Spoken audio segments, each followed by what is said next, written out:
I want to make a game, and for that, we're gonna need an engine. Now, luckily, there are a few engines out there to choose from, so it's just a matter of finding the right one for this project.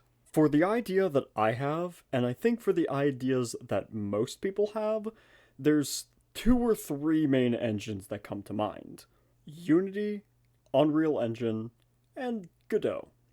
Unity and Unreal are definitely the bigger names of these three, but I can't in good conscience leave Godot out of this list, especially considering it's the one I've chosen to use for this project. It may not quite have all the support that Unity does, nor does it have all the quality of life features that Unreal has, but despite this, it's been my go-to engine in the past few years.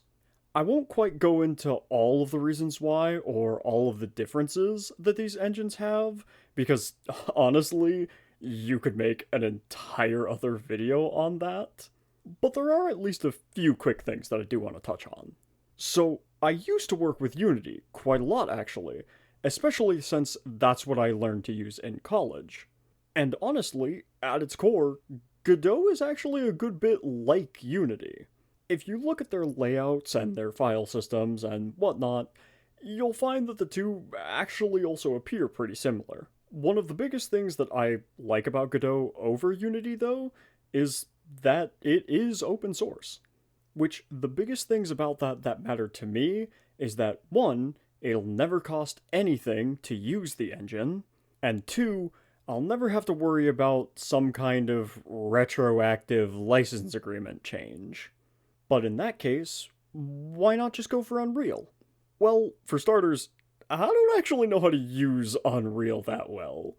I've learned a little bit about it, and I've used it a couple times, but it's not really one that I feel confident working in. Especially not for the kind of game that I'm trying to make now. Now, Unreal does definitely have some ease of use to it, and it also does have a good amount of templates to help newer game developers get into the process of making a game. But also, quickly made games in Unreal Engine are something that you can usually pick out of the crowd as being quickly made in Unreal Engine. Very much not to say that all games in Unreal Engine are like that, but when they are, people definitely notice. Also, thank you. I appreciate that you think the idea is really good. Alright, so we have our engine, we have our idea.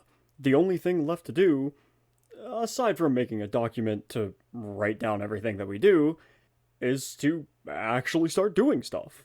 Which, does mean we're going to have to confront one of the most intimidating things to every creator who has ever created anything: a blank project. Don't worry though, it's empty now, but we'll fill it with plenty of things as we go. For right now, all we need to worry about is where do we start? Thankfully, there are a few core things to video games that we can actually use as a pretty good starting point. In my case, just getting the player moving sounds like a pretty good start. Of course, it's not just that either. We'll also need something for the player to move on, and we will also need a camera so we can actually see that our player is indeed moving.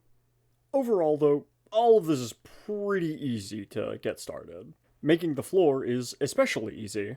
We can just open up a new 3D scene that'll basically be our level for testing everything, and then we can just go ahead and put a static body 3D in there.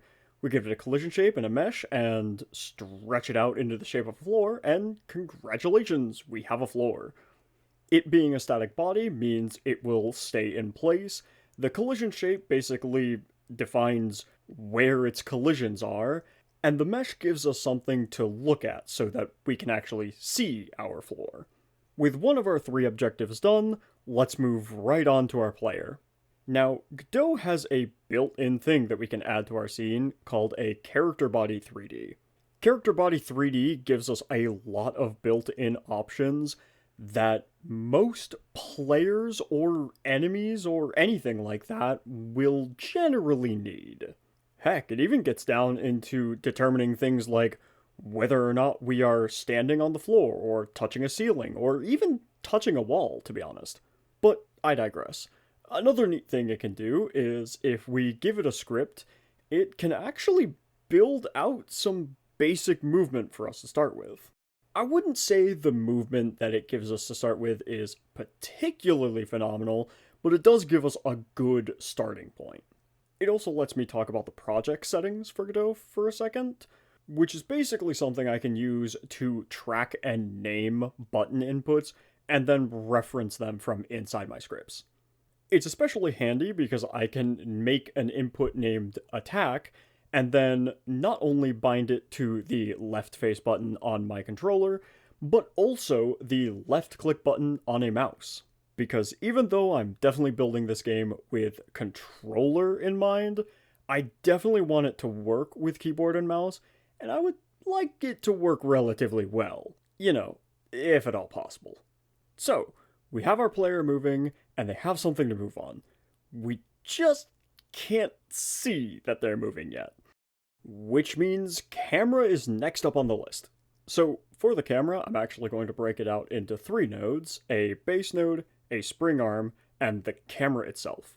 The purpose of that base node is basically so that I can rotate the camera easily and avoid having certain weird interactions if I were to rotate it a certain way. Speaking of which, rotating the camera with a controller is actually pretty easy.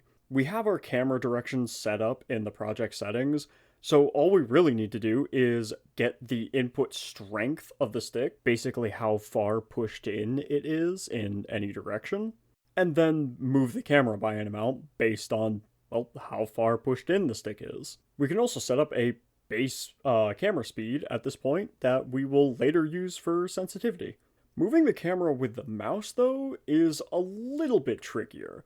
Not too much trickier, but a little bit trickier. Ultimately, we end up having to use some tricks to make sure the game is capturing our mouse movement, so it's basically kind of locked to the center. And then every single frame, we're looking for how far the mouse has moved away from the center, moving the camera based on that distance, and then Godot will automatically recenter the mouse. And there you have it. The character is moving, and we can see them. It may not be much more than a capsule sliding across the floor at the moment, but hey, we're just starting out. Gotta start somewhere, right? In the next video, I'll start covering a lot more about this game's development, because, believe it or not, this game has actually already been in development for a couple months now. There's still a lot for it that has yet to be done, but I've been making pretty steady progress on it. That'll be for next time, though. For right now, someone looks like they have something pretty important to say. Do you have anything you'd like to add?